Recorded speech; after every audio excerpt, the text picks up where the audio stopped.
My, it's wet out here. In 2016, scientists decided to study the widest part of the Atlantic Ocean between Africa and South America. It's kind of lonely there. They went days without seeing a single plane or ship. It was mostly just dolphins and whales swimming by. They were in the middle of nowhere. So why? They were floating right above one of the most important geological spots on Earth, the Mid-Atlantic Ridge. It's where two monster tectonic plates meet. Tectonic plates are massive jigsaw pieces that are constantly moving, even though we usually can't feel them. They form the Earth's crust and, in this case, meet beneath the Atlantic Ocean. The researchers floated over the ridge and dropped down some instruments that detect waves, earthquakes, and other vibrations. A year later, they came back to collect the results. At first, the goal was to learn more about the history of the two plates. But the instruments picked up a whole lot more than that. They found out some stuff about the future, too. Way down at the bottom, there's a layer of extremely hot liquid rock that's constantly rising up, pushing on the tectonic plates and causing them to move apart from each other. That means that the Atlantic Ocean is expanding about 2 inches every year, pushing Europe and Africa away from the Americas. At the same time, its bigger neighbor, the Pacific Ocean, is shrinking. It's the biggest ocean, right now, with a huge area that's around 30% of the Earth's surface. Its average depth is 13,000 feet and is home to the famous Mariana Trench, the deepest spot in any ocean. And yeah, it's now shrinking by around 1/5 of a square mile per year. Some scientists even believe that eventually, millions and millions of years from now, the Pacific Ocean could completely disappear. This ocean is where we think most earthquakes happen, plus it's where a lot of the world's volcanoes are. All that causes lots of shaking. Plates move around and old parts of the Earth's crust get destroyed. The ocean floor can't grow fast enough to replace it. This means some big changes are coming in the future. A couple of inches isn't exactly a big deal, but after a few 100 million years, there'll probably be a new supercontinent on Earth. Australia is slowly heading north, and it could eventually collide with Korea, Japan, and eastern China. Africa is moving too. In 50 million years, it'll be pushing right up against the southern parts of Europe. Since it's all happening so slowly, I've had a chance to think up some future scenarios. Okay, not me. A bunch of super brainy scientists with even brainier computers. The first scenario: a monster landmass called Novo. The Americas would slam into Antarctica, then they'd team up and head over to Africa. Meanwhile, Africa would have already smashed into Europe and Asia. Not bad, at least you'd save some money on plane tickets. But for most people, it would take an epic road trip to get to a beach somewhere. The second scenario is Ultima. I feel like these all sound like car names. Anyway, in this scenario, the Atlantic stops getting wider. Actually, it's the opposite. It starts closing in on itself. This new super cool continent would be surrounded by the Pacific Ocean. Scenario 3: Orica. Both the Atlantic and Pacific Oceans eventually shrink down until they either disappear or end up like tiny little lakes. All the life in these two oceans is gone. Instead, some new ocean starts forming to replace them. And the new supercontinent? It has Australia in the corner, with the Americans and East Asia each on the opposite side of a small puddle that used to be the Pacific. The rest of the planet is one big unexplored super ocean inhabited by… who knows? I won't be around then. Number 4. Amasia. There's that car thing again. This one predicts Africa, Australia, and all the continents except Antarctica start moving north. Sorry, Antarctica, even planet Earth keeps forgetting about you. Better luck next time.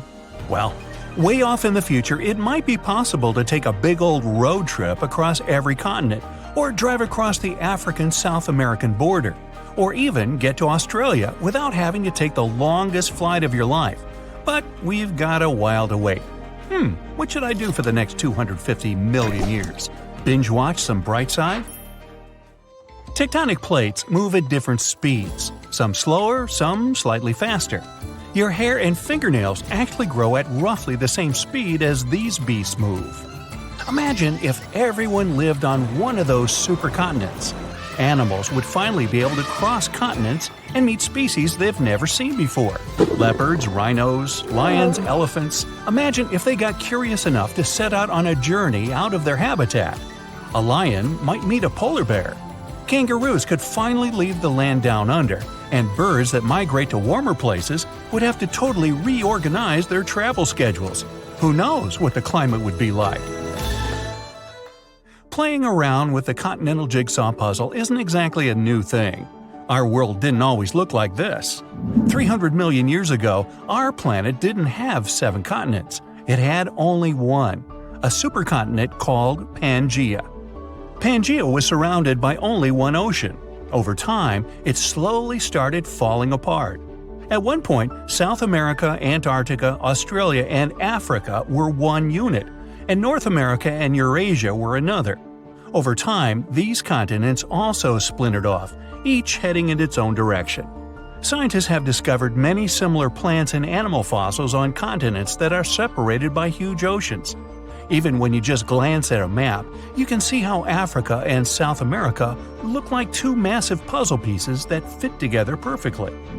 When you look at all the oceans and seas on a map, it may look like they just flow right into each other, like there's only one big ocean and people gave different names to different parts. You wouldn't think that if you've ever been to the place where they meet.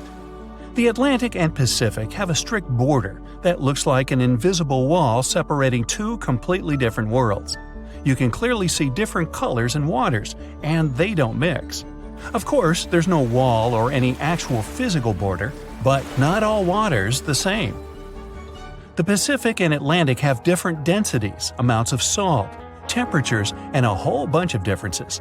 The borders that separate two bodies of water are called ocean clines. The line you see dividing the Atlantic and Pacific Ocean is mostly caused by different salt levels. This is what layers of water with different salt levels look like. It's like they're separated with cling film, each one with a different color because it has different things growing in it. To see a clear, noticeable border, one sea or ocean has to be a whole lot saltier than the other. Want to get active and use up all the salt in your house? Pour some colored salty water or seawater into a glass bowl. Then add fresh water on top. Voila! The Pacific Ocean is the less salty one. That's because there are loads more rivers flowing into it. Heavier liquids are heavy, so they should sink to the bottom. But then, why is the border between the Atlantic and Pacific a vertical line and not a horizontal one? First, the difference in density of these two salty beasts may be enough to stop them from mixing, but it's not really enough to send one of them to the bottom with the other floating above it. There's another reason, and it's all about the Earth spinning around. Say you're flying from Chile to New England. If you fly straight north, by the time you get there, the Earth will have turned a bit, and you'd be nowhere near your destination. To get to the right place, the pilot needs to fly in a bit of a curve. That's sort of the same reason that currents move around in different directions. The currents in the Atlantic and Pacific Oceans move away from each other, so they don't really mix at their border, even though they're both just water. Confused? Yeah, me too. Miami's luxury towers have everything. Car elevators, rooftop pools, celebrity neighborhoods, and something completely unexpected called gradual descent. A new study shows dozens of beachfront high-rises are slowly sinking into the ground. Just a couple of inches over a few years and still moving. What's going on? And is it gonna get worse? Let's find out. When you look at a map of South Florida, the city of Miami is mostly on the mainland. Just off the coast lies a long barrier island. That's Miami Beach, the stretch you see in most drone shots and travel clips. Fancy cars, the beach, the clubs, the glass towers right next to the water, that's all on this island. But it didn't always look like that. For a long time, this area was mostly older hotels and simple apartment buildings. As prices went up and richer buyers started chasing ocean views, developers began knocking those down and putting luxury high-rises in their place. Floor by floor, that island turned into a narrow wall of glass facing the Atlantic Ocean. Now, here's the problem. Miami Beach sits only 4 to 5 feet above sea level. That's barely enough height for comfort. Each fall, king tides push water up through drains and across certain streets on bright, clear days. The flooding sometimes gets so bad that locals could kayak through parking lots for fun. That might sound like a funny video, but for researchers, it raised a serious question. Could the same landscape be shifting beneath the towers too? Some buildings had already shown signs of movement, and the question became whether the ground itself was still settling under all that concrete and steel. To find out, scientists used a method called INSAR, which stands for Interferometric Synthetic Aperture Radar. It works by having satellites scan the same spot on Earth over and over using radar to detect tiny changes in elevation. It's like watching a tower in slow motion from space, tracking whether it holds steady or slowly sinks. Those scans stack hundreds of satellite passes over the same balcony corners and roof edges. It's the same kind of radar NASA uses to track volcanoes and ground shifts. With enough images, researchers can spot motion as small as the thickness of a credit card. Between 2016 and 2023, they focused on this section of coastline from Sunny Isles to Miami Beach. The data showed that at least 35 high-rise buildings had moved downward over that period. In some cases, the ground had dropped just under an inch. In others, it was closer to 3. That may not seem like much, but over a short time, and in structures this heavy, it means something's off. These weren't new buildings under construction. Most were already finished, which makes the continued movement unusual. In theory, they should have settled and stopped, but they didn't. So what exactly is making the ground sink under these towers? Let's look underground, specifically right under these nice-looking buildings. Beneath the island is a mix of sand and Miami limestone. It is strong enough to build on, but it behaves more like hardened coral than solid mountain rock. Water moves through it, pressure moves through it, and sometimes the ground shifts in ways engineers can't properly predict. One possible explanation is something called creep deformation. It sounds like a villain from a B-movie, but it's actually a slow-motion rearranging of particles under constant pressure. Imagine parking a heavy truck on soft ground. It makes little dents right away, but if the truck stays there for a long time, those dents slowly get deeper. The ground keeps squishing a tiny bit at a time. That slow squishing is what might be happening under these buildings. But it's not just the weight. Construction itself can wake the ground up. Pile drivers, excavation, and heavy machinery can shake the sandy layers enough that older buildings nearby start shifting again. The study also found that some of the newer towers showed stronger movement overall, likely because the soil beneath them was still adjusting after recent construction. And then there's the water. The limestone underneath acts like a sponge, soaking up water from the ocean below and the rain above. When that water moves around, it quietly eats away at the rock and shifts the sand that holds everything up. That's how the ground slowly loosens. So, we have a spongy ground, heavy buildings, and the constant shaking from construction. Plus, water flowing through the rock. Over time, all of that adds up. It presses down just a little at first, then a little more. We're only talking inches, but even small uneven shifts can be enough to make engineers nervous. So, what does this mean for the buildings and all the people making social media reels? Probably, and hopefully nothing. At least not tomorrow. We're still far away from disaster movie scenarios. Structures won't topple over. There won't be sudden sinkholes swallowing cars. It's not how it works. But this problem does raise some eyebrows, especially after what happened just a few miles north in Surfside.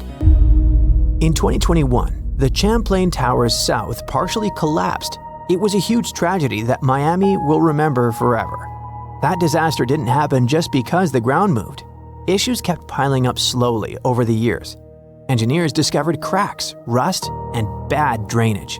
The building was falling apart from all sides, and then it was too late to do anything about it. But since then, the city has been paying more attention. Engineers are reassessing older buildings near the coast, and local officials are pushing for stricter inspections. The radar data doesn't mean a building is unsafe, but it can be an early warning. A signal that something deserves a closer look. For residents, though, there's a catch. Right now, there's no rule that says developers or building managers have to monitor ground movement with satellite scans. The study didn't involve teams going inside or taking core samples. It was just a space-based scan from above. If you zoom out from the sinking tower drama and look at that long strip of land, it's already one of the weirdest pieces of real estate on the planet. A good portion of the Miami lifestyle is literally fake land. Star Island, Palm, Hibiscus, the Venetian Chain, and a bunch of other spots started as sand at the bottom of Biscayne Bay. The bay was dredged in the 1920s. The sand was piled into islands, and developers turned those piles into celebrity neighborhoods where houses now cost tens of millions of dollars. Some of the richest people on Earth treat this area like their private game board. Fisher Island, just off South Beach, currently has the most expensive zip code in the United States, with a median listing price in the 8-figure range. A bit farther up sits Indian Creek, known as the Billionaire Bunker. It has only 41 houses, its own police force, and neighbors like Jeff Bezos and Tom Brady. One empty 1.8-acre lot there was recently listed for around $200 million, just for the dirt and the view. And all of this floats along the edge of Biscayne Bay, next to an actual national park full of beautiful marine creatures like dolphins, manatees, and sea turtles. More than 100 bottlenose dolphins live in and around the bay year-round, racing past boat docks and tall condos, like they're extras in someone else's movie. So, what happens next? Engineers keep scanning, inspectors keep checking, and everyone online keeps posting drone shots like nothing odd is happening under their feet. That's Miami, a strange blend of glamour and physics that never quite behaves. It's not a crisis, it's a maintenance routine. As long as the people in charge pay attention to quieter signals like slow dips in elevation or small structural changes, the skyline should hold. Maybe it settles a bit. Maybe it stretches and groans. Now that engineers and scientists are aware of this issue, they can prepare and propose solutions. Until then, the towers will still be up and the bay will still shine bright. The whole city will keep drifting in its own style, just slightly downward. Okay, let's try something together. Open any world map you have available. It can be the one you find in your bookcase or even an online version. Take a look at the vast area covered by water. That's 71% of the Earth's surface. And all that is salt water from the world's oceans. There aren't any borders between the 4 oceans we've all come to know. But oceanographers and the world's countries did traditionally split these waters into 4 distinct regions: the Pacific, Atlantic, Indian, and Arctic Oceans. And here comes the big surprise. The scientific community has recently recognized the 5th body of water. It's called the Southern Ocean, and 3 of the 4 original oceans border it. It circumnavigates Antarctica and the lower portion of the globe and reaches Australia and the southern portions of Africa and South America. What makes this ocean so special? How did the scientific community eventually recognize it? And more importantly, what mysterious creatures does it hide? Let's find out. The Antarctic Ocean, or the Southern Ocean, was first mentioned back in 1937 in the 2nd edition of the International Hydrographic Organization's Limits of Oceans and Seas. That's a mouthful. Back then, this organization considered that it was wrong to consider the Antarctic Ocean as its own distinct body of water. Why? Well, because at that time, an ocean was defined as water surrounded by land, and not water surrounding land. However, they reconsidered it in 2000 and voted to include this ocean in the official list.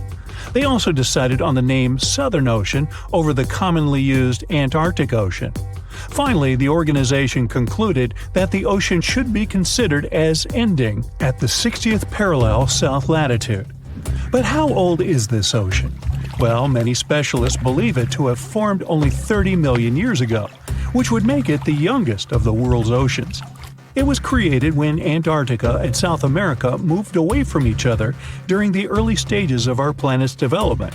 This unique water current is a distinctive component of the Southern Ocean, as it helps keep the waters flowing around the icy continent. It's called the Antarctic Circumpolar Current, and it moves to the east with incredible speed. It's estimated that it moves an enormous amount of water per second. Some of the disputes regarding the Southern Ocean also have to do with this amazing current. Some specialists believe it separates the water of the Southern Ocean from the waters of the nearing Atlantic or Pacific. Only the rapid circulating water is considered the Southern Ocean. On the other hand, though, a handful of scientists say that the current actually makes the naming issue more complex by not limiting the waters to a specific geographic location. They believe that the waters in the current are different in terms of composition from waters in the northern oceans because they are way colder and have a lot more salt. Sailors don't really like this new body of water, mostly because of the frequent cyclone-like storms that it experiences. They happen because of the big temperature difference between the ice packs and the ocean waves. As a result, these storms are very difficult to surpass for any sailors that happen to encounter them. I mean, really, these are the strongest winds found anywhere on our planet. More so, the vessels going through this area must also be wary of the frequent icebergs that may pop up every now and then, and also of the low surface temperatures. Just to paint you a better picture, some of the icebergs found here can span over several hundred meters and can exist all year round, regardless of the season. The latitudes from 50 to 70 have even earned the nicknames of Furious 50s or the Shrieking 60s because of these intense year-round storms. Even the landscape is unique. They say the Southern Ocean has bluer glaciers, colder air, and more intimidating mountains than anywhere else in the world. Now, let's get to the mysterious creatures that call this place home, as thousands of species of wildlife live only here and nowhere else in the world. Let's start with the quirky sea pig, or one of the sea cucumbers as it's sometimes called. There are a lot of them in the waters off Antarctica. Why is it called that way, though? Because of its pink hue and round, bloated looks. On a closer look, it even appears to have a little tail and set of ears, just like a pig. They do help a lot with the quality of the waters here, filtering sand and sediment. Then there are the Hoff crabs that live on the floor of the Antarctic Sea. The Southern Ocean is a cold water environment, but crabs are more adapted to warmer waters. So, Hoff crabs gather around the warmth made by volcanic vents. They get the needed warmth and food here. You can find them in large piles, one on top of another, literally filling the space at the vent openings. Now, wonder how they got their unofficial name? Well, it's because of their apparent similarity to the actor David Hasselhoff, whose impressive chest reminded explorers of the crab. Okay. Ever seen a fish that's completely transparent? You'd have to get to these waters down in the south, but they do exist, and they are simply called the ice fish. You can basically see inside them, being completely clear and all. That's because of their see-through skin and because they don't have any red blood cells. Their special power is that they can use antifreeze to prevent their bodies from going solid in the cold waters of the Southern Ocean. Instead of the standard thicker blood, the red one with hemoglobin, ice fish have thinner blood that moves around more easily throughout their bodies, hence giving them the much-needed nutrients and oxygen. Now, is there a monster hidden in these waters? Some people believe this to be the case, and thanks to recent research, we even have video footage of it. Some Australian researchers stumbled upon a bunch of weird-looking creatures that were swimming near the seafloor of the Southern Ocean. This pink blob-like fish seemed to be propelled by a little pair of fins. To quote them on it, it seemed to resemble a chicken just before you put it in the oven. I'm not sure I even want to know what that looks like. It took them some time and research to identify the monster. It's a shy species of sea cucumber, known more by its creative nickname, the headless chicken monster. We've known this creature has existed since the late 1800s, but we've barely ever seen it. And we've only ever captured it on tape once before when it was spotted in the Gulf of Mexico, which is quite far from the waters off the coast of East Antarctica. There's so much we don't know about this creature, like how many of them exist in our waters and how they live, eat, and reproduce. Ever heard of the emperor penguin? It's not a penguin species that just happens to have a crown on its head, if that's what you're thinking. But they are one of those penguins that inhabit this specific location and are also the largest species of their kind altogether. What makes them special is that they make their colonies on the sea ice, and most of them never step foot on land. More so, penguin dads lose almost half their weight while incubating the eggs. They're also fascinating swimmers, able to dive deeper and longer than any other bird, up to 700 feet. Not to mention they can stay submerged for up to 18 minutes at a time as they gather food. We have yet to uncover all the secrets of the mysterious Southern Ocean, but it's clear that it's home to some unique and fragile marine ecosystems. Recognizing it as a new ocean could be one way to focus the public attention on it and help its conservation. The snowpack over your head splits in two right in front of your eyes and starts tumbling down in the frozen slope to its resting place far, far below. Anything in its way is crushed under the immense mass of snow and debris. You're witnessing an avalanche, one of the most dangerous natural disasters. But what if I tell you about another kind of avalanche, no less blood-chilling than the mountain one? And the most bizarre thing about it is that it occurs underwater. Underwater avalanches are powerful and disastrous natural phenomena, often much more dangerous than land ones. They have the potential to wreak havoc on the entire planet, leading to catastrophic consequences. The most alarming thing? They occur all the time under the surface of the ocean, impossible to see, predict, and extremely difficult to measure. Such avalanches can get 100 times larger than land ones, and they pose a great risk to the world's communications, capable of leaving the entire planet without the internet. But we'll talk about it a bit later. First, let's go 60,000 years back into the past. We're near the northwest coast of Africa, ready to witness the colossal scale and devastating impact of a ginormous underwater avalanche. It started as a quite small underwater landslide in the Agadir Canyon. At first, it was just 0.35 cubic miles of material, but in no time, this mass increased more than 100 times in size while traveling across the Atlantic Ocean floor. As the avalanche sped up and grew, it picked up gravel, sand, rocks, and mud. It carved a devastating path through one of the world's largest submarine canyons, wiping out all forms of animal and plant life on its way. The disastrous flow was so powerful that it literally eroded a 250-mile stretch of the canyon, cutting hundreds of feet into its sides and damaging a total area of 1,740 square miles. That's the area of more than 3.5 New York cities.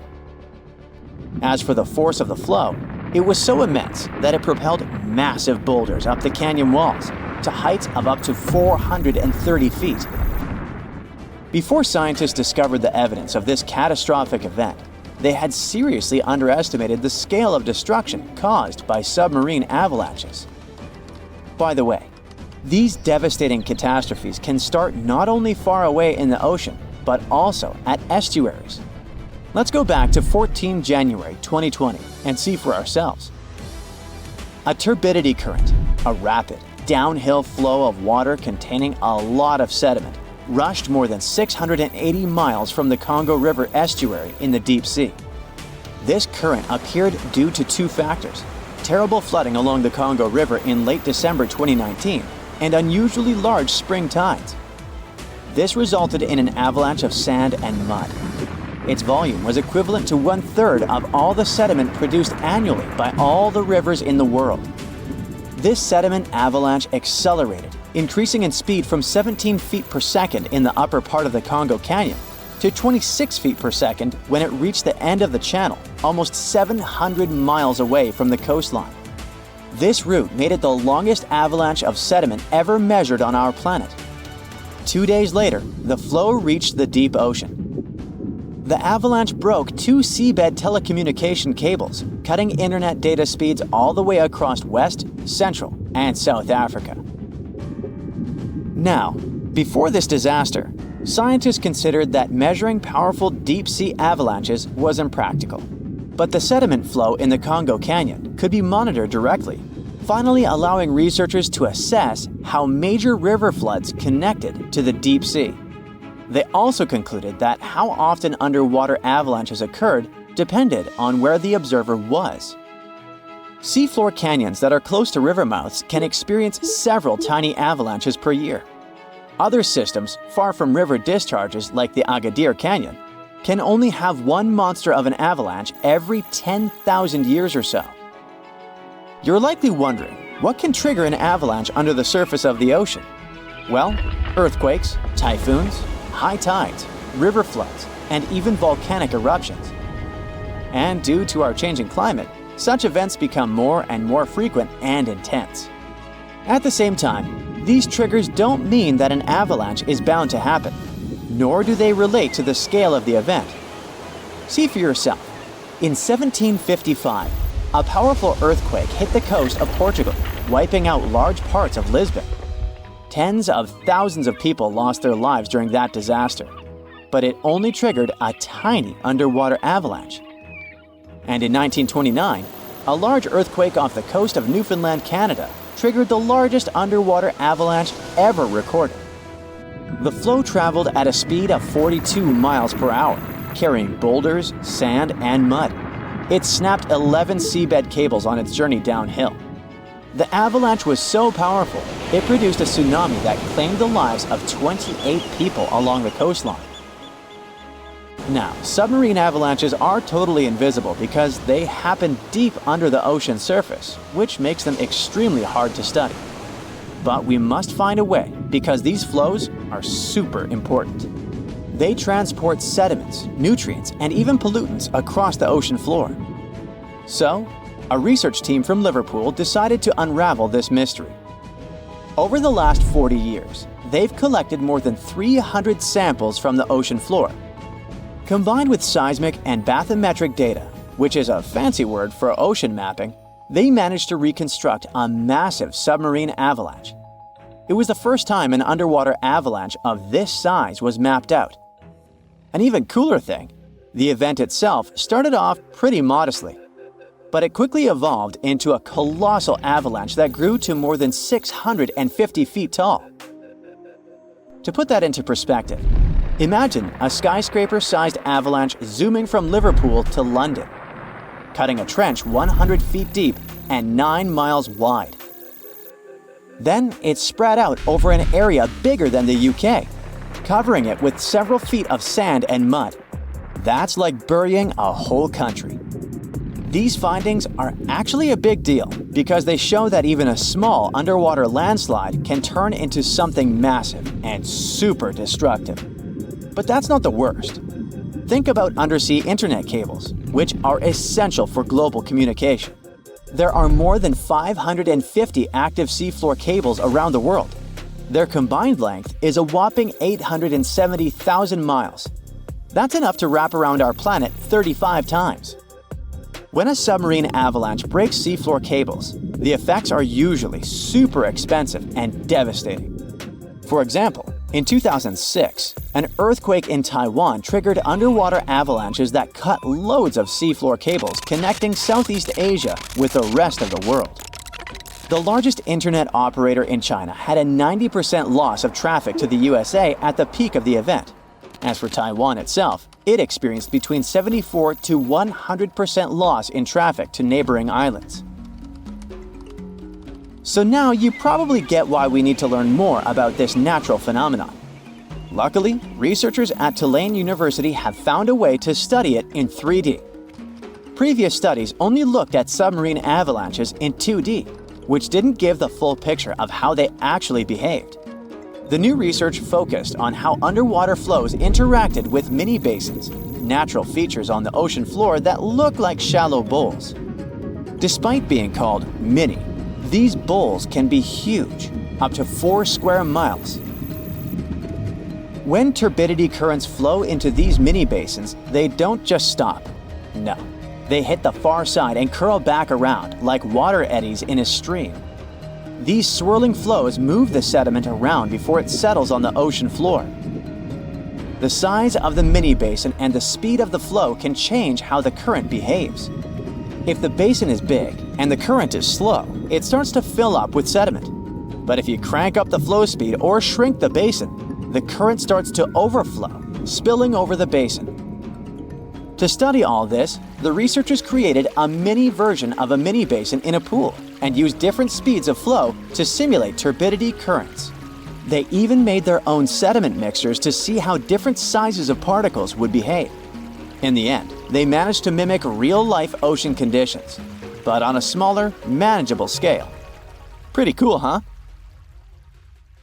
For eons, the Red Sea has separated the continents of Asia and Africa. They're close enough to wave at each other, but far enough that moving between them requires planning. Ferries do the job, but it's time for something better. That's why engineers have envisioned an ambitious mega project of tunnels and bridges that will not only link the two continents, but also reshape the region forever. Millions of years ago, the Arabian landmass slowly drifted away from Africa, opening a watery scar that we now call the Red Sea. This place is famous for its crystal clear water that looks filtered even when it isn't, as well as for coral reefs that seem to be painted by an overachieving artist. Let's zoom in on one specific location, the Strait of Tiran. Every ship headed toward the upper ports squeezed through this one busy hallway. On the one side is Egypt, the Sinai Peninsula, rugged, golden, and sprinkled with resort towns. On the other side, it's Saudi Arabia, the Tabuk coast, where quiet desert hills stroll right down to neon blue water. The distance between them looks tiny on a map, almost like someone forgot to connect the lines. That's because the strait is only about 8 miles from peninsula to peninsula, close enough that on a clear day you can sometimes see the opposite shoreline. It's a busy gateway, and it's the exact gap designers want to turn into a direct road and rail link. So what are they actually trying to build? The idea is to create one continuous route between the Sinai Peninsula and the Tabuk coast. Engineers are still deciding whether it should be a bridge, a tunnel, or a hybrid, the combination of two. The problem is under the water. Near the shore, the bottom is shallow enough to support strong columns, but as you move farther out, the seabed drops quickly until it reaches about 900 feet. It's almost like walking off an underwater cliff. That sudden plunge is too deep for standard bridge supports. The design has to adjust to the landscape instead of forcing one shape across the whole gap. If they go with a bridge, the builders would place huge steel tubes called caissons on the seafloor. Think of them as giant metal buckets. Once they're in position, the water gets pumped out so crews can build a dry foundation inside. Concrete turns that space into a pillar rising from the seabed. The floating cranes drop long road sections between those pillars like puzzle pieces. It works well in shallow areas, but anchoring becomes difficult in deep waters due to high pressure, soft ground, and strong waves. Tunnels avoid this by going under the problem, literally. Crews can send tunnel boring machines called worms, or they can build submarine-sized tunnel segments on land and sink them into place. It's the same trick used in the Hong Kong-Zhuhai-Macau Megalink, which proves it works even in busy, deep water. Now, people might look at the map and think, 8 miles? That doesn't sound so bad. In reality, it's nothing like tossing a giant tree trunk over a river and calling it a bridge. Cars, buses, and trains need those long, slow, friendly ramps that don't feel like a roller coaster. By the time you build those ramps on both sides, the whole thing could stretch to nearly 20 miles. That puts it in the same club as giants like the Chesapeake Bay Bridge Tunnel in the US or the King Fahd Causeway between Saudi Arabia and Bahrain. But it's not just the scale or unpredictable seabed that makes this intercontinental project challenging. There's also the climate. Temperatures regularly pass 100 degrees Fahrenheit. Concrete dries faster than planned, so crews have to cool it or work in shorter windows. Steel stretches in the heat just enough to make precise work annoying. And workers themselves cannot stand in direct sunlight for long without feeling like a baked potato. On top of that, the salty sea air chews through metal quicker than most people expect, so the whole structure needs tough protective layers and regular checkup If this project gets the green light, you're looking at a timeline of several years. A good comparison is the Øresund link between Denmark and Sweden. It's only about 10 miles long and still took around 4 years to build, in an environment that is much easier to handle than the Red Sea. Then there's the price tag. Early numbers land around $4 billion, but that feels more like a starting guess than a final bill. If they run into problems, that figure will almost certainly climb. There's also one other problem that must be brought up: swimming right under the surface. The Strait of Tirana is home to dolphins, rays, sea turtles, and even sharks, including harmless reef sharks that glide around like they're protecting the beautiful, colorful corals below.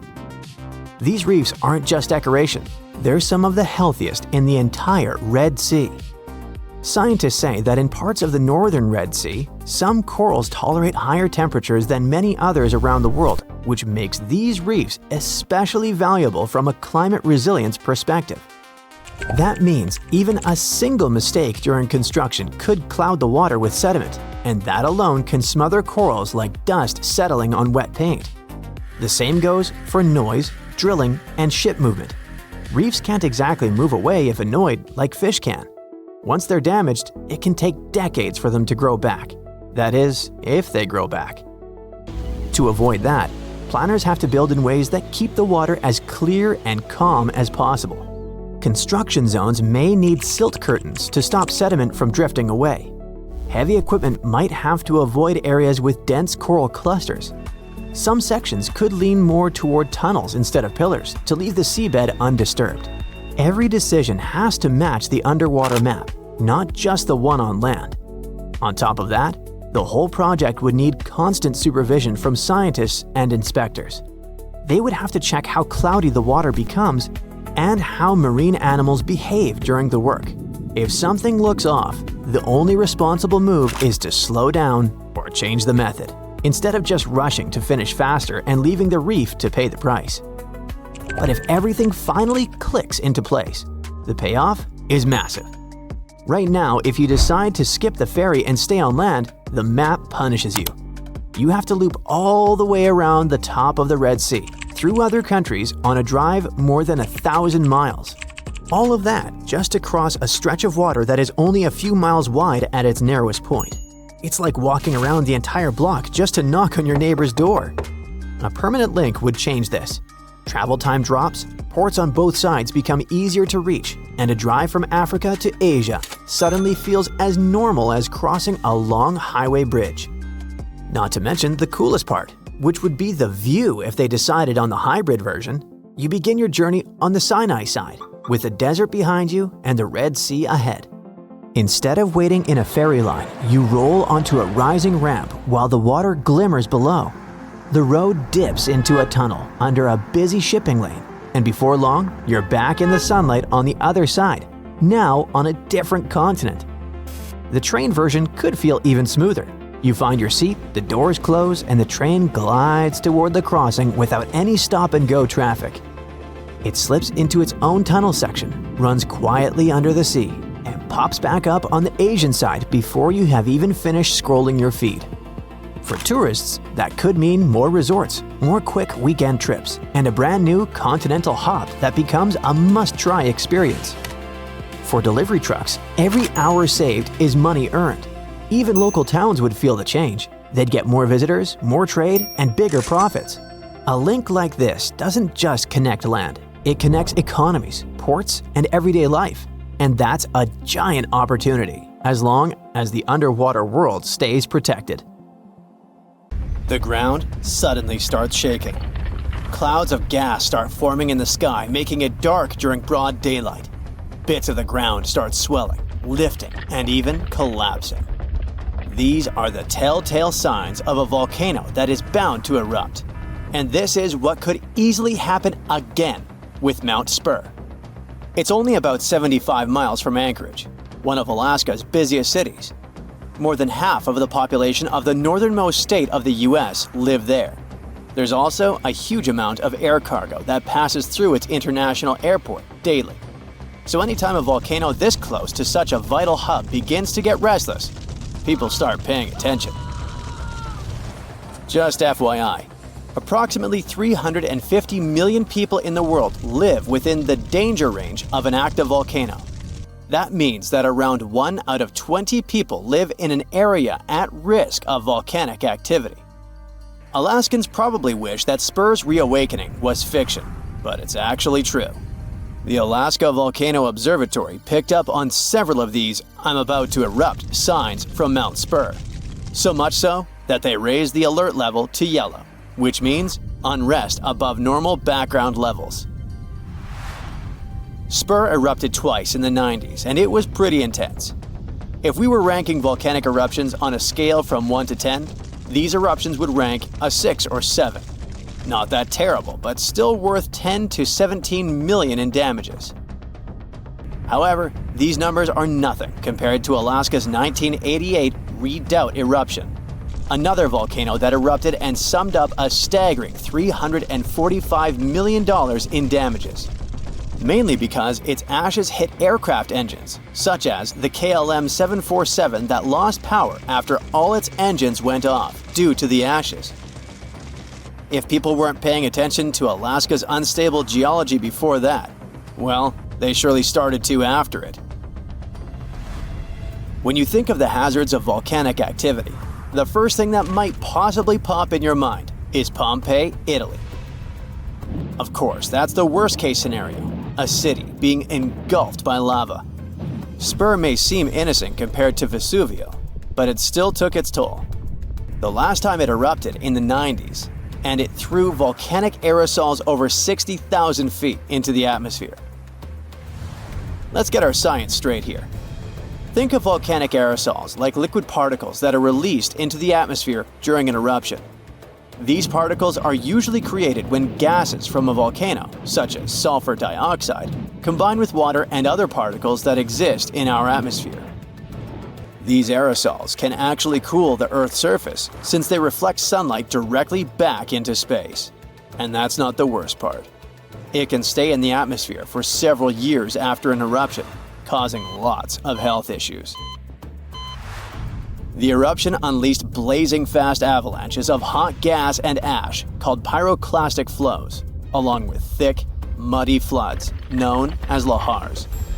Oh, and there were also the massive volcanic boulders.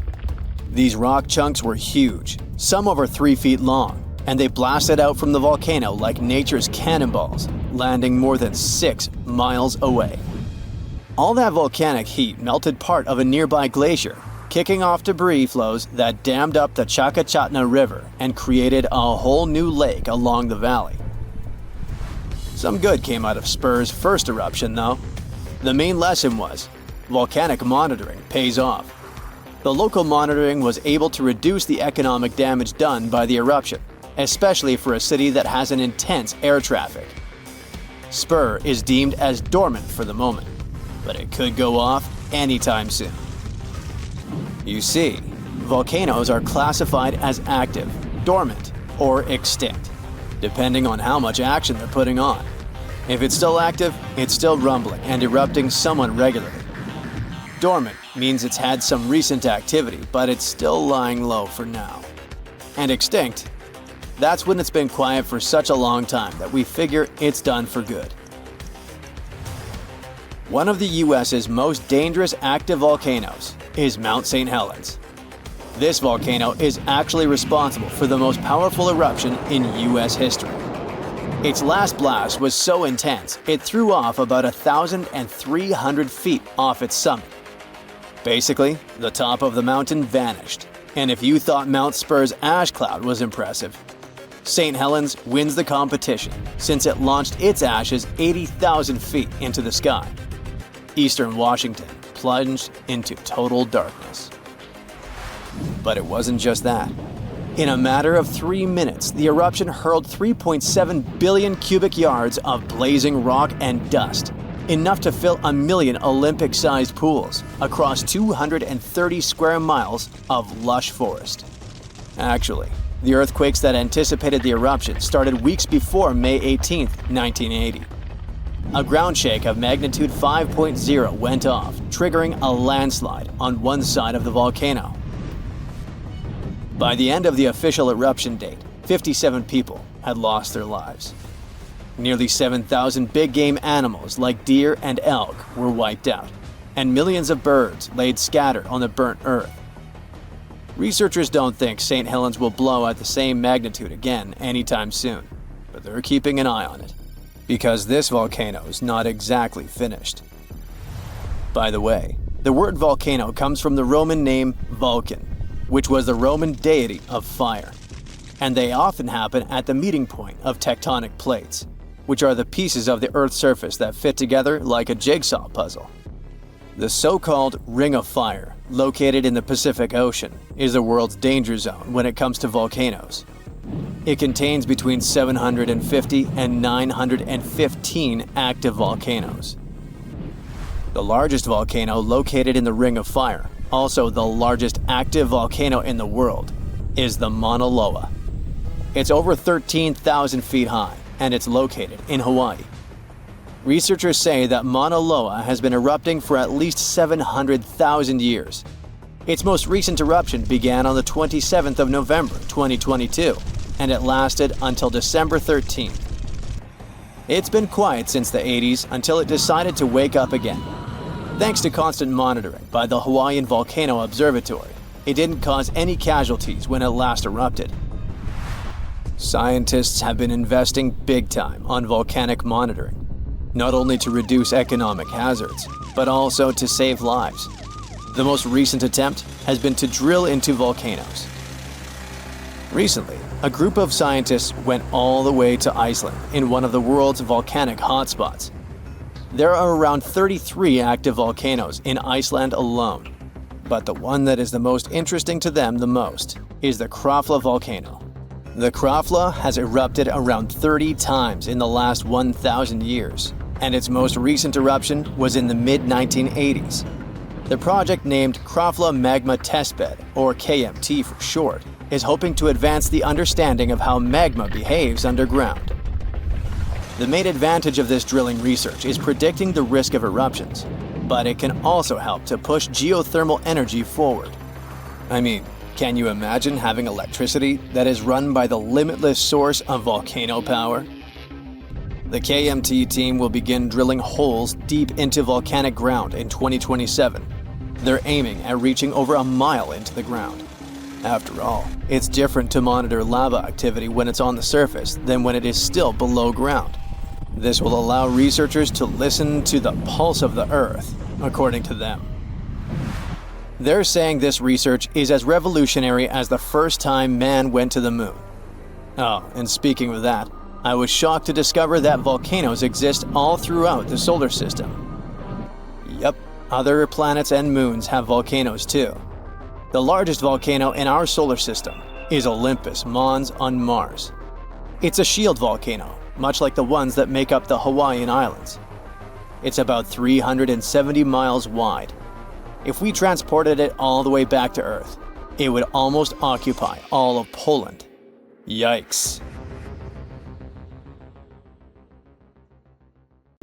A chunk of rock from a different star system is heading straight toward Earth at a speed 1,000 times faster than a Formula One car. And I'm not talking about some sci-fi movie plot here. Recent research shows that our sweet little Earth could be more exposed to galactic intruders than we believe. These are called interstellar objects, or ISOs for short, and there is a certain part of Earth that has higher odds of getting hit. And we'll get back to it in a minute, but first, let's see what these ISOs are all about. We've only spotted a few so far, like One-Eye Oumuamua back in 2017, Two-Eye Borisov in 2019, and this year, Three-Eye Atlas, the third confirmed interstellar visitor, passed through our solar system. Interstellar objects like Three-Eye Atlas and Oumuamua aren't gravitationally bound to the Sun or any star in our solar system. That's why they're super fast and drift freely through the galaxy until they, by chance, cross our path. But what if one of those does more than just pass by and actually hits us? Scientists ran giant computer simulations with billions of fake interstellar objects flying around, then narrowed them down to the ones that could hit Earth. It turned out that these objects wouldn't hit the planet randomly. Low-latitude zones near the equator are more likely to get smacked. Places just above or below the tropics carry the biggest risk. And before you sigh with relief because you don't live there, there's also a bit more risk for the northern hemisphere, where almost 90% of the human population resides. It's likely to happen in a pattern and not as a random lottery because ISOs are not typical orbiters like asteroids or comets tied to the Sun. They come flying in on hyperbolic trajectories. That's a fancy way of saying they're unbound, just passing through. That means their arrival direction, speed, and relative motion all matter. The simulations show many ISOs are coming roughly from the direction the Sun moves in the galaxy, or along the Milky Way's main disk, called the galactic plane. Looks like the risk of impact also changes from season to season. The fastest potential strikes lean towards spring, when Earth is moving toward the solar apex. But overall, even calmer, slower ISO impacts are slightly more likely to happen in winter, when Earth faces away from that motion. It doesn't mean you should panic. These events are extremely rare, but it changes what we imagined. Astronomical visitor from the stars is no longer just a fantasy. It's a real risk, with a map. And this isn't just theoretical. Earth already gets hit by objects from inside our solar system all the time. Space rocks, comets, asteroids, they cross our orbit. That's why scientists keep an eye on near-Earth objects. Asteroids and comets that come within 30 million miles of Earth's orbit get that title and make it to the NEO list. To track them, scientists use a whole network of telescopes on mountains, in deserts, and even in space. NASA's Pan-STARRS in Hawaii scans the sky every night like a giant radar, takes picture after picture, and compares them. If something moves slightly between the images, that's a potential asteroid. The Catalina Sky Survey in Arizona does the same thing, and it found more than half of all near-Earth asteroids we know today. There's also NEOWISE, a space telescope that can spot dark, cold asteroids that ground-based telescopes might miss. And then there's DART, NASA's first real test of asteroid deflection. In 2022, NASA actually hit an asteroid on purpose to slightly change its orbit. The asteroid wasn't dangerous, but the test worked. And that single mission proved humanity can literally change the path of a space rock if we ever need to. And if all of this wasn't cool enough, NASA is building a new superhero to protect the Earth, NEO Surveyor. It will be the first telescope ever built specifically to detect huge numbers of asteroids and comets that could be dangerous to Earth. Here's why this thing matters so much. The solar system is crowded, messy, and full of objects we can't see with normal telescopes. A lot of asteroids are dark, like charcoal dark, and they barely reflect sunlight. That means regular optical telescopes look right past them. But even the blackest asteroid starts to warm up when the sun hits it, and warm things glow in infrared. That's where NEO Surveyor flexes. Its ultra-sensitive infrared detectors don't care how dark an asteroid is. If it's heated by sunlight, the spacecraft will spot it like a space detective with thermal vision. And the best part is that NEO Surveyor will finally see the asteroids that come at us from the direction of the Sun. Ground-based telescopes can't stare at the Sun unless they want to go blind. So anything approaching from that direction is basically sneaking up behind Earth wearing cosmic camouflage. NEO Surveyor fixes that. It will also catch the sneaky objects that travel ahead of Earth or behind us in our orbit, the ones that are drowned out by sunlight and slip through the cracks. These are real threats, and bigger telescopes on the ground often miss them. But when they don't miss a new object, they track it for days or weeks to figure out its orbit, basically its path around the Sun. They need to know if it's going to cross Earth's orbit, if it will come close, and if so, how close. If it doesn't look harmless, it will go on to the Sentry Risk Table, which is basically Earth's cosmic watch list. So, stuff hits our atmosphere all the time. Tiny meteoroids, something like cosmic crumbs, burn up and give us shooting stars.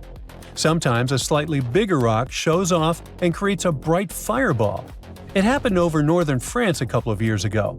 Astronomers spotted a small asteroid hours before it arrived, and people on the ground got a surprise fireworks show courtesy of outer space.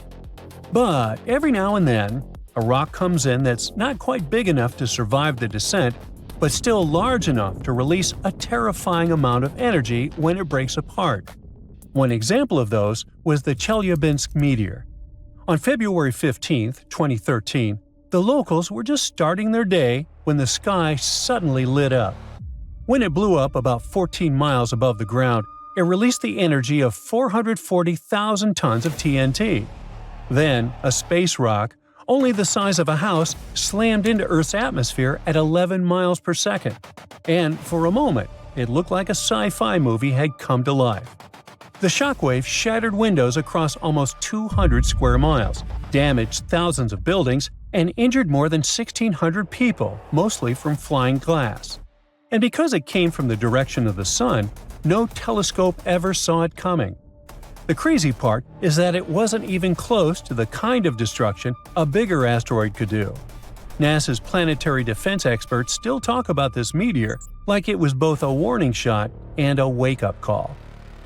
After this episode, NASA and international partners launched the International Asteroid Warning Network and the Planetary Defense Coordination Office, the folks whose job it is to make sure Earth doesn't get surprise smacked again. NASA is planning rapid response missions to study any asteroid that looks suspicious, and they might even send a spacecraft to check out an asteroid making a super close pass in 2029. Think of it as our planet doing regular health checkups against space hazards. The odds for any person, anywhere, to be hit by an interstellar rock in their lifetime are still minuscule. But what used to seem like science fiction, rocks crossing between stars randomly hitting us, now looks like science fact, or at least science possibility. So the more we understand how asteroids respond to impacts, the better our chances of saving Earth one day. Because you can't protect humans from a dangerous asteroid if you don't know it exists. The equipment that's getting more and more advanced gives us the advantage of time, and in a cosmic emergency, time is everything. Get ready, because one of the Pacific Ocean's most active volcanoes might blow any minute now. Scientists monitoring Axial Seamount, a gigantic underwater lava factory just off the coast of Oregon, say it could erupt literally any time between today and early 2026 at the latest. Yes, it's underwater, but don't get tricked by the ocean's cover. This beast is almost 3 times taller than the Empire State Building. This volcano is inflating like a souffle at a Michelin-starred restaurant, and scientists are so excited they will live stream it. Seriously! So here's the thing. This volcano will explode at any moment now because, well, it's inflating fast. Over the past few months, researchers have noticed that the seafloor is literally rising. It's like Axial is doing its best impression of a waterbed filled with molten rock. Scientists call this inflation, which sounds like something you'd complain about after Thanksgiving dinner. But in volcano terms, it means magma is piling up underground, causing the seafloor to bulge like a souffle that's this close to collapsing. Now, an underwater volcanic eruption might not sound so exotic. After all, most volcanic activity on Earth happens under the sea. Believe it or not, there are more than 1 million submarine volcanoes quietly churning lava beneath the waves as you watch this. The ocean floor is Earth's biggest volcanic hotspot. What makes Axial Seamount so thrilling is that it's under intense scientific surveillance, unlike any other underwater volcano. It's like the star player in a volcanic reality show, with a network of ocean-bottom instruments giving researchers real-time updates on magma movements, seismic tremors, and crust deformation. In fact, Axial Seamount hosts the world's first-ever underwater volcanic laboratory. Scientists have been keeping a constant eye on it since the 1990s, when they installed sensors that now relay live data straight from the seafloor. This kind of monitoring is unheard of elsewhere and has turned Axial into a geological celebrity, one whose behavior we can track with remarkable precision. Besides, Axial is hilariously predictable. It erupts roughly every decade, and right on cue, it's gearing up for another performance. By mid-2024, it had inflated to nearly the same level as before its last eruption, which means the countdown is on. Scientists are so confident in its schedule that they've set up a volcanic advent calendar, waiting for the day when Axial decides to pop. But hold on, Axial Seamount isn't just your average underwater volcano. It's got style, personality, and a geological identity of its own. Now, most underwater volcanoes, called seamounts, tend to look like cones or flattened domes. Axial laughs in the face of tradition with its unfashionably rectangular caldera, a 2-by-5-mile crater that looks like it was designed by a geologist with a ruler and a grudge against curves. Most volcanoes opt for the classic circular look, but Axial, it went full avant-garde. This caldera is punctuated by fissures, vents, lava channels, and mysterious dome-like structures that rise hundreds of feet high. It's like the volcano's wearing a funky geometrical crown instead of the usual rounded hat. What's more, Axial's location is like prime real estate for geological fireworks. It sits right where two major forces collide, literally. First, it's on the Juan de Fuca Ridge, an underwater mountain range formed where two tectonic plates are slowly pulling apart, like a zipper being undone. Second, it's perched atop the Cobb Hotspot, a deep mantle plume that acts like Earth's sneaky magma espresso machine, pumping molten rock from deep inside the planet and fueling a whole chain of seamounts. To put it plainly, it's like the tectonic plates are reluctant dance partners, sliding away from each other, while the Cobb Hotspot acts as the DJ, turning up the heat and keeping the magma party going. This dual influence creates a complex plumbing system inside the volcano, with magma chambers filling, draining, and shifting in ways scientists are still trying to decode. The competition between the spreading plates and upwelling magma is what gives Axial its unique geological fingerprint, and it's also why this volcano keeps surprising us. Now, we said that Axial Summit isn't just a crater. The truth is that inside, the action gets even weirder and cooler, well, hotter, but you get it. Axial hosts black smoker hydrothermal vents, which blast superheated water at temperatures exceeding 700 degrees Fahrenheit. This is no ordinary underwater hot tub. These vents create one of Earth's most extreme environments, where bizarre creatures thrive in total darkness and scalding heat. Giant tube worms, crabs, colonies of bacteria, and even octopuses live off the mineral-rich plumes that gush from these vents, forming ecosystems completely independent from sunlight and photosynthesis. It's like an alien world beneath the waves, thriving off the volcano's fiery breath. These vent communities are crucial to science, not just because they're strange, but because they may resemble the earliest ecosystems on Earth. Some researchers believe life on our planet may have originated in similar deep-sea hydrothermal environments billions of years ago. Studying them could also help us search for life on icy moons, like Europa and Enceladus, where similar vents might exist beneath their frozen surfaces. When Axial erupts, it's like a natural reset button for these communities. The lava wipes everything out, but within months, life comes roaring back. Proof that even in the most hostile environments, real estate is always in demand. For those worrying about tsunamis or coastal disasters, relax. Axial's eruptions are the underwater equivalent of a slow cooker. The immense water pressure keeps things chill, well, scalding, but not explosive. So the worst thing that happens is some lava decorates the seafloor, and a few crabs have to find new vents to squat in. This means no massive ash clouds or explosive blasts that could reach the surface. Instead, lava oozes out and spreads across the seafloor, sometimes traveling for miles. But for scientists, this eruption is the golden ticket. Understanding Axial's patterns could help predict eruptions elsewhere, even on land. Plus, its bizarre ecosystems offer clues about how life might survive on other planets. Not bad for a volcano that mostly just sits around looking rectangular. Still, the volcano's activity can be heard in the form of thousands of small earthquakes every day. Thousands!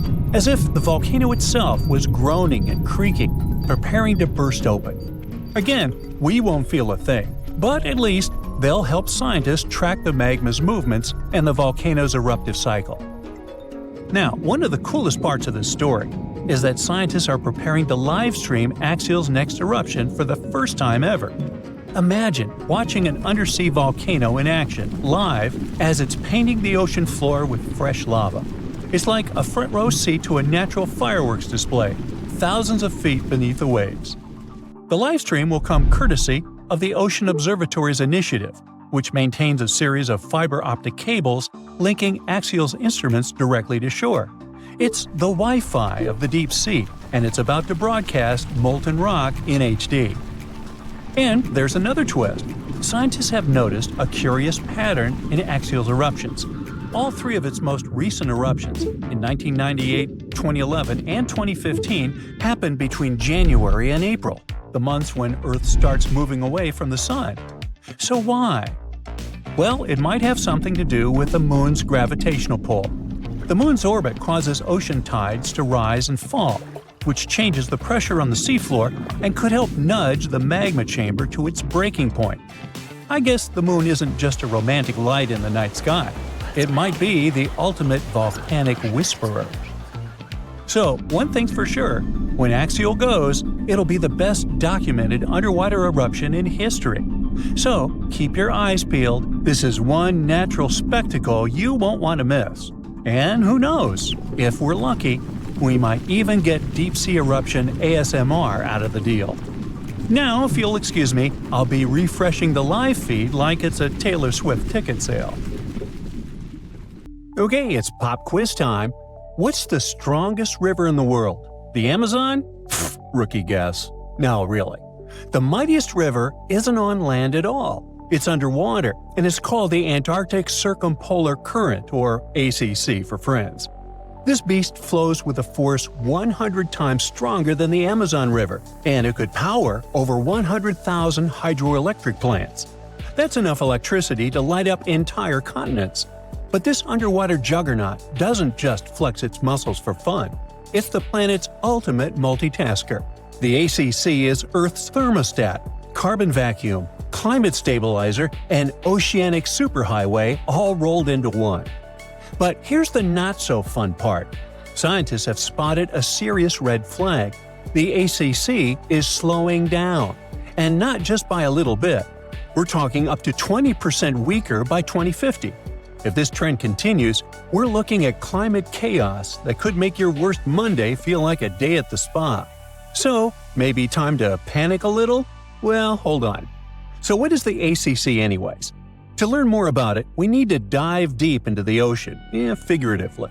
The Antarctic Circumpolar Current is the only ocean current that flows all the way around the planet, hugging the cold continent of Antarctica like a belt of water. Unlike other currents that get tripped up by continents, the ACC has a clear racetrack, nothing but open ocean, so it flows uninterrupted through the Drake Passage between South America and Antarctica. It moves an astonishing 3.6 billion cubic feet of water per second. That's so much water we couldn't find anything to compare it to, sorry. The ACC is driven by ferocious westerly winds, moving eastward to connect the Atlantic, Pacific, and Indian Oceans into one continuous supercurrent. It also plunges into abyssal depths, connecting shallow, intermediate, and deep waters into one giant, swirling blender of oceanic energy. Now, to put it simply, maybe too late for that, but I'll try, the ACC is the glue that is keeping all of our planet together. It plays a starring role in the thermohaline circulation, or global conveyor belt, if you don't want to sound lame. This is the system that redistributes heat, carbon, and nutrients around the globe. To make it all work, the ACC pushes nutrient-rich deep water to the surface in a process called upwelling, feeding plankton, krill, whales, and eventually sushi on your plate. That means if you love seafood or care about ocean food chains at all, you should really start paying attention. Without this nutrient cycling, marine life from the bottom to the top of the food web suffers. Now, here's the cool part. While it's busy playing waiter to the sea, the ACC is also doing our laundry. Well, sort of. It absorbs massive amounts of carbon dioxide from the atmosphere and stores it in the deep ocean, locking it away for centuries. Think of it like Earth's giant carbon vault, no password required. It also helps regulate the weather. Without the ACC pushing heat around the globe, Western Europe would be 50 degrees colder. That means Paris would feel like Siberia, and Londoners would have to trade their umbrellas for snowshoes. The current helps maintain the temperature balance between the hemispheres, stabilizing wind patterns, rainfall, and ocean temperatures around the world. Even hurricane patterns could change because warm ocean surfaces are a key ingredient for cyclone formation. Mess with the currents, and you might be dialing up stronger, weirder storms. So, why is it slowing down? Well, of course, the answer is humans. You know those ice caps that are melting? Well, in Antarctica, where our friend the ACC lives, there's so much ice that if all of it melted, the Earth would rise more than 200 feet. That's taller than Cinderella's castle. What's worse, 60% of all the fresh water in the world is frozen in that ice. While that much water melting is already terrifying, it's the freshness of the water that really messes things up. You see, the ACC relies on the Southern Ocean's cold, salty water to be dense and heavy so it can sink, which helps power the current forward like a chain reaction. But when fresh water from melting glaciers pours into the ocean, it dilutes the saltiness. That makes the water less dense, so it stops sinking properly. Without that sink and flush mechanism, the ACC can't maintain its powerful flow. It's like trying to flush a toilet with no gravity. As this continues, fresh water flows north, altering the ocean's density structure and counteracting the effects of ocean warming, which normally would speed the current up. Instead, the ACC slows down. A weaker ACC means less upwelling, so fewer nutrients reach the surface. This could devastate Antarctic marine ecosystems, reducing biodiversity, collapsing fisheries, and threatening species like penguins, whales, and krill. It also opens the door in Antarctica to invasive species, like the southern bull kelp, which could throw entire food chains into chaos. Krill alone are the main food source for whales, seals, penguins, and fish. So when krill populations crash, the whole system begins to wobble like a house of cards in a hurricane. And then there's the feedback loop from hell. As the ACC weakens, more warm water can sneak southward, reaching Antarctica and melting the ice even faster. That melting will dump more fresh water into the ocean, which will weaken the current even more, which will melt more ice, and you get the idea. It's a vicious cycle. Worse still, warm waters underneath ice shelves can cause them to break apart from below, meaning the melting accelerates even when surface temperatures seem stable. Globally, the effects would ripple far and wide. Monsoons in India could become erratic, rainfall in the Amazon could drop, and agriculture from Africa to Asia could suffer. Sea levels along the east coast of North America could surge, and global weather patterns could spin into confusion. Even the Southern Ocean's ability to support commercial fisheries, like Chile's lucrative salmon industry, could decline as nutrients fail to reach the surface. And let's not forget, without a strong ACC, the ocean's ability to absorb carbon and excess heat plummets. That means that more CO2 and heat will stay in the atmosphere, making our lives even more miserable. It's like turning off Earth's air conditioner while cranking up the furnace, and burning down the pantry while you're at it. Of course, this isn't the first time things went south with the ocean currents. Before humans started heating up the planet, Earth went through a deep freeze called the Little Ice Age, and it wasn't just about colder winters. This icy chapter may have kicked off when ocean currents in the North Atlantic started acting weird. And it wasn't so long ago.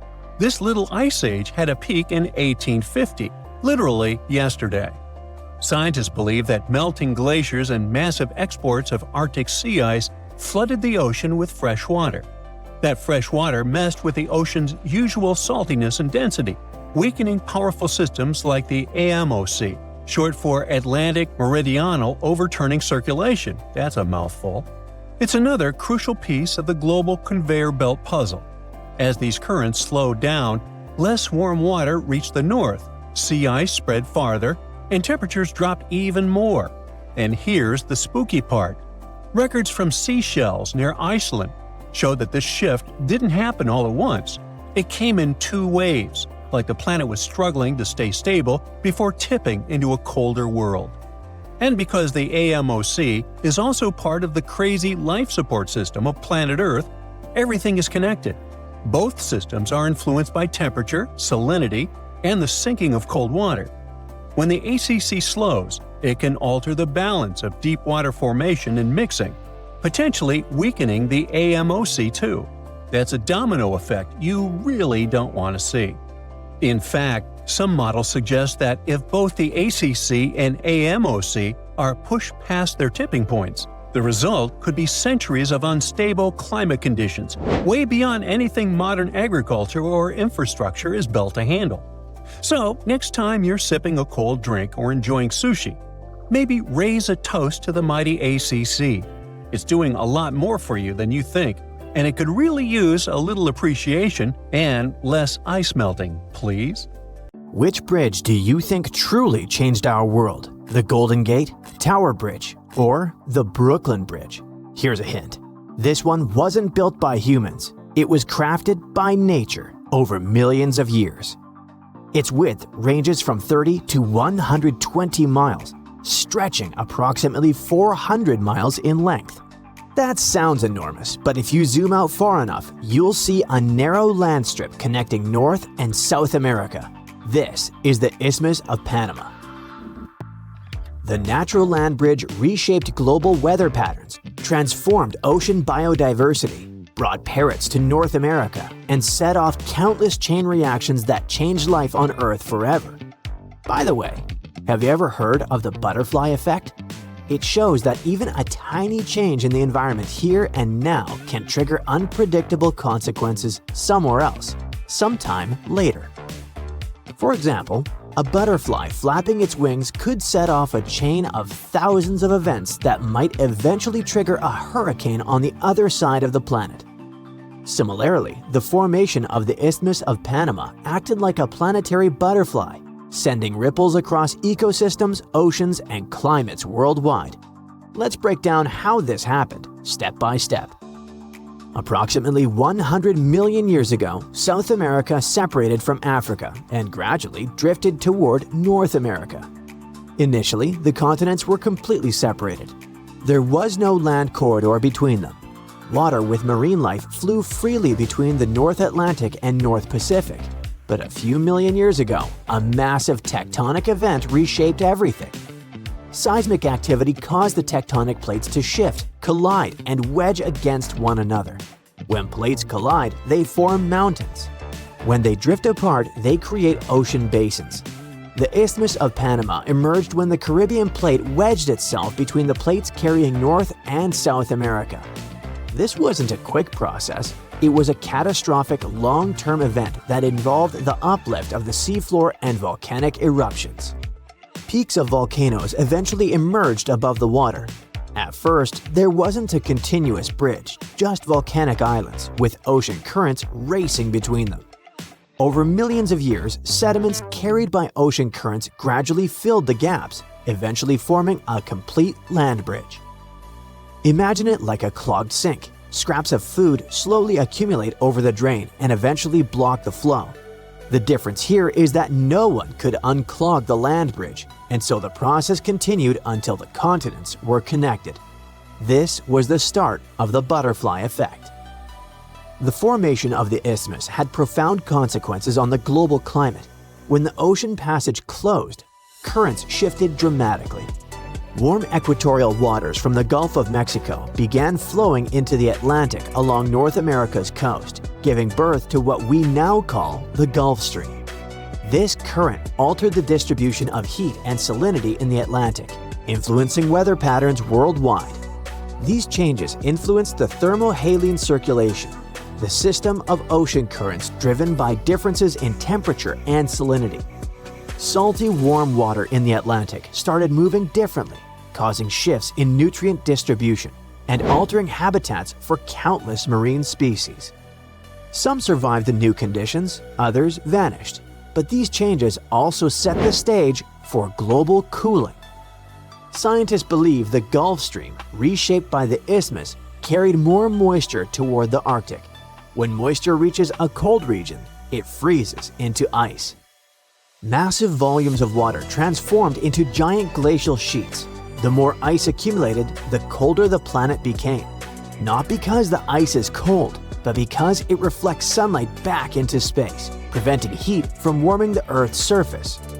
This warm reflection intensified cooling, influencing climates across continents. Anyway, this is only a theory, but it shows a good example of the butterfly effect triggered by the Isthmus of Panama. Now, let's see what happened underwater during those events. The once free-flowing waters between the Pacific and Atlantic were cut off. Marine species that had previously migrated freely between oceans became geographically isolated, forcing populations to evolve separately. Shifts in water temperature, salinity, diet, and nutrient availability drove a divergence in species across the oceans. For example, snapping shrimp of the genus Alpheus, which once traveled freely between the Pacific and Atlantic, were split into separate populations. They may look nearly identical to the naked eye now, but genetically they became distinct species. This didn't produce extreme transformations like turning a shark into a seahorse, but it permanently altered ocean ecosystems and the paths of evolution. The most dramatic changes, however, occurred on land. Over millions of years, South American animals migrated north, while North American species moved south. This mass migration was so significant that scientists named it GABI, the Great American Biotic Interchange. For instance, Virginia opossums and certain porcupines in North America arrived from South America. Conversely, some horses, bears, llamas, and raccoons made the journey south. It seems like a simple relocation of animals, but this migration reshaped ecosystems and led to the extinction of numerous ancient South American species. This continent had been isolated for millions of years, and this allowed unique species to thrive in a warm, humid, and relatively competition-free environment. When these animals moved north, they encountered fierce competition and harsh climates. Many didn't survive. Those that did were remarkably well adapted. Among the survivors were armadillos, sloths, anteaters, and other creatures. Why these species thrived is still debated, but factors such as protective armor, strong claws, and slow metabolism likely played a role. Armadillos, for example, didn't need to outrun predators. They can simply hide under their armor, conserving energy. Their slower metabolism made them less dependent on scarce food sources, giving them an edge in a new environment. North species that migrated south included American alligators, coral snakes, dwarf squirrels, tapirs, otters, skunks, and foxes. Many of these animals established populations that continue to exist in Central and South America today. The isthmus didn't just mix species between continents, it also became home to countless unique creatures: boas, iguanas, electric rays, jaguars, a wide variety of frogs, and the resplendent quetzal exists in Central America thanks to the emerging of northern and southern ecosystems. Plants also took advantage of the new connections, spreading their seeds across previously isolated lands. Now, let's turn to people. How did the isthmus change our lives? You've probably heard of the Panama Canal. This human-made waterway cut through the isthmus, connecting the Atlantic and Pacific Oceans and transforming global trade. Without it, ships would have to sail around the tip of South America, consuming far more fuel and time. The canal shortened these journeys dramatically, acting almost like a portal for international commerce. This Panama Passage is one of the most significant human-made maritime structures in the world. Every year, around 300 million tons of cargo pass through it, roughly 5% of all ocean freight. The idea to cut a passage through the isthmus dates back to the 16th century. However, construction was delayed by conflicts between countries. In the late 19th century, excavation began, but early efforts were plagued by poor planning, mismanagement, epidemics among workers, and corruption that drained investor funds. the United States eventually took over the project. By 1914, the first ship passed through the canal, and in 1920 it was officially inaugurated, completing one of humanity's most ambitious engineering feats. It seems that before the 20th century, people were just rounding South America to deliver heavy goods. Imagine how dangerous such a voyage would be without modern means of navigation. But actually, they used the land. Sailors arrived at one side and unloaded the cargo. Then they transported it through the isthmus and brought it to the other side, where new ships awaited them. It was probably a long and dangerous journey, but still, it was more profitable and easier than a water bypass of the entire continent. So next time you look at the world map and notice this tiny strip of land, you'll remember how it shifted climates, transformed ocean currents, created unique ecosystems, triggered massive migrations of plants and animals, and revolutionized global trade.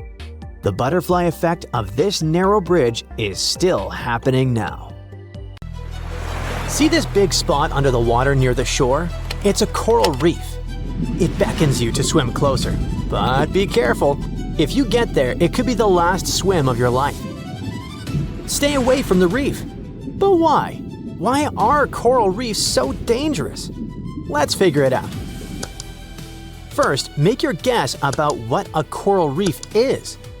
An underwater cliff? Rocks? A coastal landscape? Some spot where shells live? Close, but not true. In short, a coral reef is a living thing. What we see in shallow tropical waters are colonies of organisms called coral polyps. They are distant relatives of jellyfish and anemones with amazing superpowers. They can absorb calcium from the water. When they do this, they convert calcium into hard limestone rocks. These rocks, like building blocks, form solid coral reefs and settle on the seabed. But there are soft coral reefs that look like plants. They float freely with the currents, swing in different directions, and seem to pulsate under the water. They don't have solid coral blocks, but they can grow tree-like cores to maintain their position. Both hard and soft coral reefs are beautiful creatures, but at the same time, they are very dangerous. Many ships were wrecked when they hit shallow water, as the sharp edges of coral reefs ripped through their hulls. But what danger is there for someone swimming alone, who isn't going to hit the reef? You can just scuba dive and enjoy the beautiful views of coral polyps, but be prepared to encounter unexpected and unpleasant creatures. A coral reef is not just a living colony, it's a home for thousands of diverse marine creatures. And some of them can be very dangerous for humans. Like the blue-ringed octopus, for example. This is a tiny creature that you will definitely notice thanks to the bright spots on its body, but don't touch it with your hand, as it's one of the most venomous creatures on Earth. The amount of toxic venom carried by this octopus can harm 26 people, and these people are unlikely to survive this encounter. The poison works within a few minutes, and there's no antidote in the world. What makes it even more dangerous is that the octopus's sting is painless. You probably won't even know you've been stung until the first symptoms appear: body paralysis, respiratory problems, and cardiac arrest. But even if you don't notice the octopus and swim past, you'll probably notice the box jellyfish, whose tentacles can reach several feet in length. It looks like a creature from deep space, and you better not approach it. The box jellyfish is considered the world's most venomous creature. There are special cells in their tentacles that release a toxin called nematocysts. Over the past 100 years, roughly 70 people lost their lives after encountering these jellyfish. But most likely the number is much higher. We just don't know about all such cases. Unlike the painless sting of the blue-ringed octopus, the encounter with a box jellyfish hurts. Another dangerous inhabitant of coral reefs is a rock. Yes, take a look. It's just a rock that's part of the reef. But wait a minute, it seems to be moving. Don't touch it. It's incredibly venomous. By now, you've probably already realized that this is not a stone. This is the stonefish. and this sullen-looking guy is one of the most venomous fish on the planet. Do you see those little spikes along its spine? The fish raises them when it feels in danger.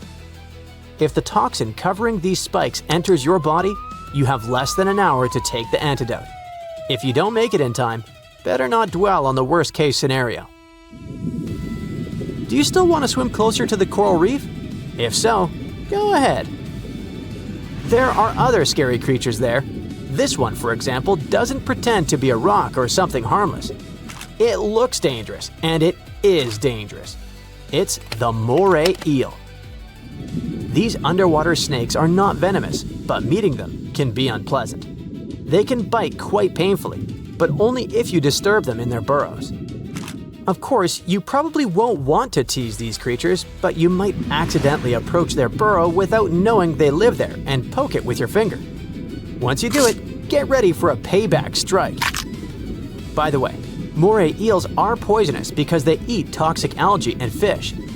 However, they can't use this poison against you unless you try to eat them. As you approach the coral reef, you may encounter a flying dagger. This is the needlefish, a thin, fast fish with a sharp nose and prickly needle-like teeth. It swims near the surface close to coral reefs at high speed and then jumps out of the water and flies at a speed of 37 miles per hour. Many people have reported getting seriously injured by this guy. This one looks like barbed wire shaped like a star. Hundreds of sharp needles cover the crown of thorns starfish's body, and you'd better not touch them. Each thorn on their body contains dangerous toxins that cause pain, nausea, swelling, and can even lead to anaphylactic shock. Coral reefs are not just a place for them to hang out, but also food. This starfish bulges out its stomach, covers the reef surface with it, and absorbs nutrients from it. It's like something straight out of a sci-fi horror movie. But don't think that corals are something scary and dangerous. In fact, coral reefs are some of the most useful things in the ocean. They even save people's lives. Do you know that lines of coral reefs cushion the impact of tsunamis and protect the shores from flooding? Some large reefs, like the Great Barrier Reef, are the boundary between the open sea and shallow waters. They stretch along the coast and form a protective wall that serves as a barrier against tsunamis and landslides. During a storm, rocky coral reefs disperse large waves and soften their impacts on the shore. But the coolest thing is that corals help your Instagram profile look better. What? Yes, that's right. Do you know these beautiful paradise-style photos when the water near the shore is blue and the sand on the beach is white? So sand gets this unique color thanks to corals. As you already know, coral bodies are made up of calcium carbonate. When waves and storms destroy corals, they wash out these calcium particles directly onto the shore. Besides corals, tiny bits of crushed seashells also end up there. Over time, layer by layer, they build up to form white sandy beaches. By the way, parrotfish are also involved in creating this beauty. These little fish feed on algae that stick to coral reefs, so they also consume pieces of coral along with their food. Then, when they're full, they release the coral particles, which eventually become the white sand. One such fish releases about 200 pounds of coral waste per year. So in a sense, this white sand appears because parrotfish go number 2. Coral reefs are ancient. The average reef grows at a rate of about 0.7 inches per year. And now look at their sizes. The Great Barrier Reef stretches for more than 1,430 miles, and it's been growing for 8,000 years. It's been here since people began to develop agriculture, domesticate animals, and build the first settlements. And some reefs are much, much older. That's why it's so important to preserve this unique natural wonder. And humans end up destroying it, often when ships accidentally crash into coral reefs. When this happens, it ruins the home for thousands of sea creatures. Ocean ecosystems get majorly impacted. But we also try to improve the situation. Coast guards protect the areas where coral reefs grow so that no vessel can approach them. These majestic creatures are a crucial part of nature. And this is another equally important reason why we should stay away from them. If you look up a flight tracker map of the world, you can notice one interesting thing. Across the North Atlantic, the screen glows with thousands of planes flying between North America and Europe. But if you shift your gaze down toward the South Atlantic, there's almost nothing. Just a handful of lonely planes dot the screen. So why is it that one half of the Atlantic is as packed as a shopping mall on Black Friday, and the other is as deserted as a forgotten parking lot? The answer isn't just about distance or geography. It's a mix of history, economics, culture, and even how our imaginations of connection were built in the first place. For starters, the way flight networks evolved wasn't a natural process. No one built Africa's transport systems to connect Africans with South Americans across the ocean. They designed them like spokes on a wheel, all pointing toward Europe. Ports, railways, airports, everything was meant to ship goods, labor, and wealth northward, not sideways across the Atlantic.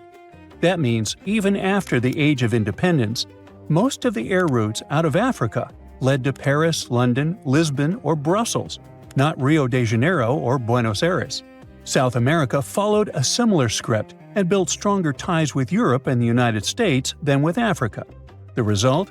The South Atlantic never really got the chance to become an air superhighway in the first place. Then, whether we like it or not, airlines follow money like bees follow honey. Planes just don't go anywhere. They go where demand exists. The North Atlantic sits between two of the richest, most interconnected economies in the world, Europe and North America. Billions in trade, finance, tech, education, and migration flow back and forth across this stretch every single day. Engineers shuttle between Silicon Valley and London. Students fill planes between Boston and Paris. Tourists flood in both directions. That translates to around 500 flights every day between the US and Western Europe alone, and over 10,000 flights a week between North America and Europe. Meanwhile, the South Atlantic connects two regions that are dynamic in their own right, but don't trade as intensely with each other. Africa ships raw materials, mainly to Europe and Asia, and South America's main trade partners are North America, Europe, and China. The two continents don't really need each other on a day-to-day basis, which means there's not much demand to fill a fleet of airplanes. Migration patterns add to the deal. When people move, airlines follow, because where families stretch, flights connect. In the North Atlantic, you've got centuries of migration weaving tight family ties across the ocean. There are Irish families in Boston, Italians in New York, Germans in Chicago, and many other examples.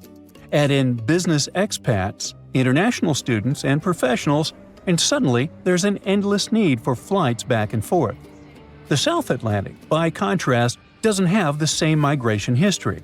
Sure, the African diaspora in Brazil is massive, but much of that goes back centuries, so there's not so much modern voluntary migration that keeps up steady traffic today.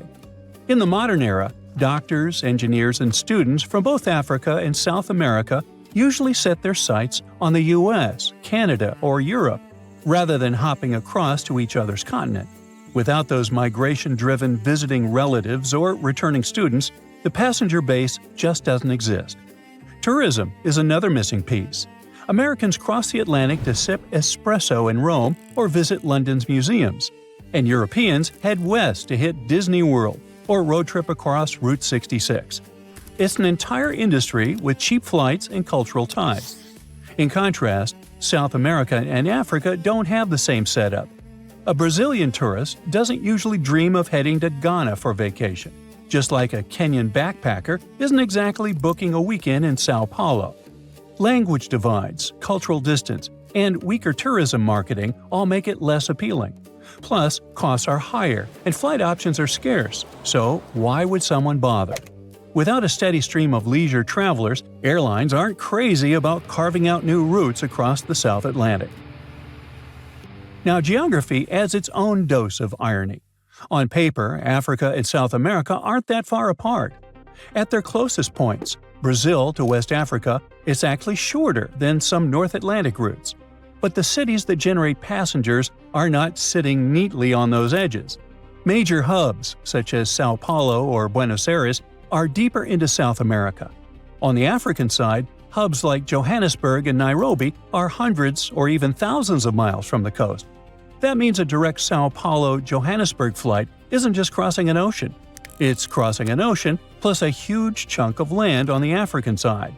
That jacks up the distance and the cost and makes it harder to fill planes profitably. So when you compare that to New York-London or Paris-Toronto, you see why more people choose these shorter direct hops between economic capitals. Now even the weather throws in obstacles. The North Atlantic has a neat trick up its sleeve, the jet stream. These faster-moving air currents help push planes across the ocean and shave hours off flights and save tons of fuel. The South Atlantic is not so lucky in this way. It doesn't have a similar jet stream pattern running neatly across its width, so flights burn more fuel and take longer without getting the same free ride. Plus, there are fewer alternate airports along the way in case of emergencies. Modern planes can cross the ocean easily, but still, safety matters. The North Atlantic is dotted with islands like Iceland, Greenland, the Azores, and Bermuda, which double as emergency stopovers. They are the backup options if something goes wrong. But the South Atlantic, outside of a few remote islands like Ascension or St. Helena, is a vast stretch of water with nowhere to land in a pinch. It does make things more complicated and routes less attractive when you weigh against potential costs and risks. Meanwhile, infrastructure plays its part too. Europe and North America have some of the busiest, best-connected airports in the world. They get constantly upgraded to handle huge flows of passengers and cargo. By contrast, many airports in Africa and South America are improving, but they still don't have the same connectivity and can't accept the same number of passengers. Routes rely heavily on big hubs to feed passengers in and out, and if those hubs aren't strong enough, the routes struggle. Alliances sneak in as well. It's not just demand that shapes airline networks. There are also agreements. I mean, who's allowed to fly where and with which partners? Open skies agreements and powerful alliances like Oneworld, Star Alliance, and SkyTeam rule the North Atlantic. They coordinate routes, schedules, and ticketing to make flights seamless. South America and Africa still don't share that level of coordination. Now finally, it comes down to psychology as much as economics. Flying is about more than just getting from point A to point B. It's also where people feel connected. The North Atlantic wins from centuries of cultural intertwining – music, movies, shared history, business, and family. The South Atlantic feels worlds apart in the global imagination. When someone from Sao Paulo dreams of going abroad, they will most likely picture New York, but still not Luanda or Dakar. And when someone in Lagos dreams of foreign travel, they will more likely imagine London, not Buenos Aires. There are some parts of the world that are practically off the radar when it comes to air traffic. The polar regions, like the Arctic and Antarctica, have almost no commercial flights. Planes mostly stick to research stations or very specific northern routes. Out in the Pacific, especially the South Pacific, between some islands in French Polynesia, flights are also rare and not always seem logical. Even in South America, commercial air travel mostly skips the Amazon rainforest regions of Brazil and Peru. Maybe it'll change in the future, but so far, the North Atlantic is like a busy interstate highway, and these southern regions are more like calm back roads. Tiny microbes, basically ancient germs, have been frozen in Arctic ice for tens of thousands of years, just chilling there, since woolly mammoths were still walking around. And now, scientists think these little guys might wake up again if Arctic summers keep getting longer and warmer. Yep, you heard right. Zombie microbes. Great. These microbes have been stuck in permafrost, which is soil and ice that stays frozen solid year-round. The top layer melts a bit in the summer, but the really old stuff, those Ice Age microbes, are buried way deeper. They only thaw if things get really warm for months, not just a hot day or two. To study these microbes, the team went down to the Permafrost Research Tunnel near Fairbanks in Alaska, a long underground hallway 50 feet below the surface, carved right into the ancient frozen ground. The tunnel stretches over 350 feet and lets scientists literally walk through thousands of years of frozen history. By the way, while checking out the walls, the researchers also spotted bones of mammoths and bison sticking out of the ice. One of the reasons why the researchers went to Alaska was to see how fast these ancient microbes could come back to life. Well, they were in for a surprise.